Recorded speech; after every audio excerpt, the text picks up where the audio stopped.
નમસ્કાર વિદ્યાર્થી મિત્રો, એક દાખલો છે. જો tan θ = 1 હોય તો sin θ ગુણ્યા cos θ બરાબર ખાલી જગ્યા. 4 વિકલ્પ છે. વિડીયો પોઝ કરી ગણતરી કરો, પછી મારી સાથે મેળવી લો શું થાય છે. બરાબર, હું ગણું છું, જોજો. તો અહીંયા આપણે કેલ્ક્યુલેશન યાની કે ગણતરી કરવી પડે. તો જોઈએ ગણતરી શું થાય. હવે આપણે એવું લખી શકીએ કે ભાઈ tan θ = 1 કાઉન્સમાં લખો પ્રશ્ન પરથી બટ BUT બટ tan 45° = પણ 1. બરાબર છે, લખો કોષ્ટક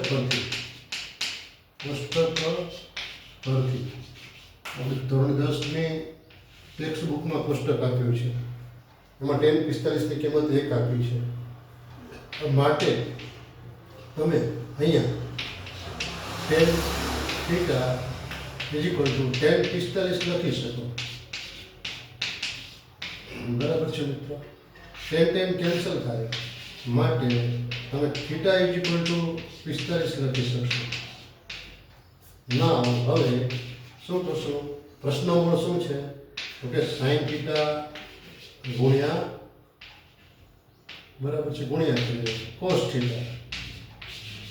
હવે sin θ એટલે આપણને ખબર છે 45° તમારા કંપાસમાં પ્લસ ટીક્યુ છે.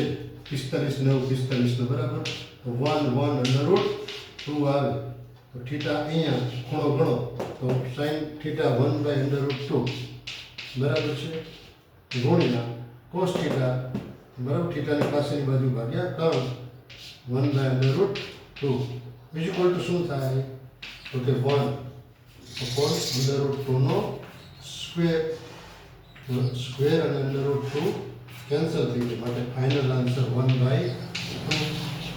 ચેક કરી જો 1/2 આવે છે કે નહીં. બરાબર છે.